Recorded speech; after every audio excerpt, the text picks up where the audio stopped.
Here we have a story with a person that he gave birth to a lot of children, and they all couldn't survive. They all managed to die.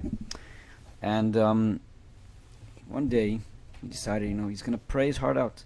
And he told God, he said like this: Master Universe, if you will merit me to see a son that could read the Torah, could read in Torah, I will make a chuppah, a wedding, or I will invite to this wedding all of the Talmidim, all the students, the Torah scholars, students, and the poor people and the orphans that are in the city. And you know what happened? God listened to him. His request actually came before God, and he had a son, and he called him Matanya. Matanya comes from the root word in the Hebrew language as matan, giving. In other words, a gift, because he was a gift from God. That's why he called him Matanya. So he taught him a lot of Torah, and when the time came for him to get married, he fulfilled his condition, which is that he invited to the chuppah, to the wedding, all of the Talmidim, all the students, the scholarly students, and the poor people, and the orphans of the city. And he managed to fill up 6 full rooms of Talmidei Chacham. That's how many he was able to bring. So to this wedding, God sent a test. He sent him the angel of death to test him. And this angel of death came in the form of a poor man, and he came to the chassan. He came to the bride. The groom.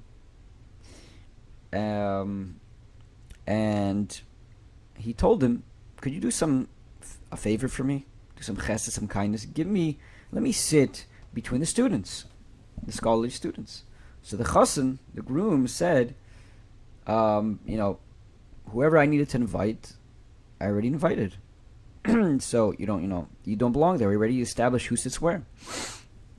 And this Satan, this Malach HaMoves, this angel of death, who made himself look like he was a poor man, he asked 3 times, and still the chassan didn't want to invite him. So he eventually pushed himself into the wedding, and he managed to just stroll around. And the chassan ran into him. But this time, this guy didn't just look like a poor man. He also looked like this disgusting person with nasty clothing, and he just looked abominable. So the chassan told him, it isn't enough that you push yourself into my wedding, but you're also coming into the disgusting clothing? So off went this poor man, looking quite embarrassed. So, continued on to the wedding. The chassan went, into the chuppah, and they had a simcha. And the way it worked in those days is that the chassan and the kala, they would have a specific home that they would, or a specific room that they would be in alone. Even nowadays, there's some format of that. So what happened is the poor man actually pushed open the door where the chassan and the kala, where the bride and the groom were in. And the chassan, the groom, saw this. He got up and he started getting angry. He was angry, and he said, "How rude and disruptful can you be? Didn't I already, get rid of you by the meal? And now you're coming here into my privacy? Get out of here." So at that moment, the angel of death, who was disguised as this poor man, came in front of the chassan, the groom, in his room, in front of his bed, appearing like a pillar of fire from the earth all the way to the sky.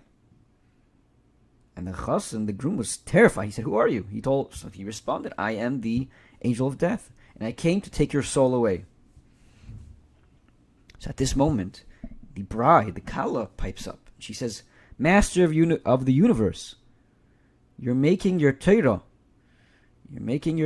a lie, a false. Why? Because you wrote in your Torah, it says in the Sefer of Advרות, Deuteronomy, when a man marries a woman, he cannot go out to the war. He shouldn't do anything. He should be clean to his house for 1 full year, and he should make his wife happy, that wife which he has just taken." So the kala, the groom, the bride says, It's not even a month, not even a Shabbos, not even one day. And you already want to take away my groom, God of the universe. Let me at least be pregnant from him. So I won't go out like a harlot, meaning basically it will come out nothing from this wedding, so to speak. So that moment God listened to this kalo, to this bride, and he actually pushed away the Malach HaMavis, the angel of death, and he saved the husband from death.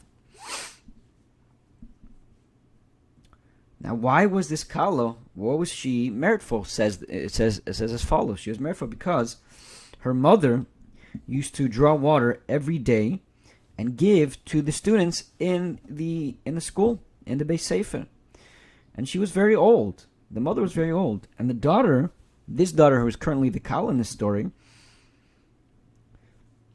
she would help as her mother got older. She would help and give support to her mother, let her lean on her. And the daughter at some point would say, Mommy, this is getting too hard for you. Don't just let the mitzvah go to waste. If you can't do it, I will do it. And you'll get the schus for me. I'll call it in your name. I'll say you did it. And that's what she did her whole life, this daughter. And because of this mitzvah, this is what she was zoiche, this is what she merited to save her husband from death. And about this, says the Medrash, it says about this type of wife is what the Shlei HaMelech refers to in the end of Sefer Mishlei, Eishes Chai Yimtza, a wife of strength who will find Merachek and Pnei Michra,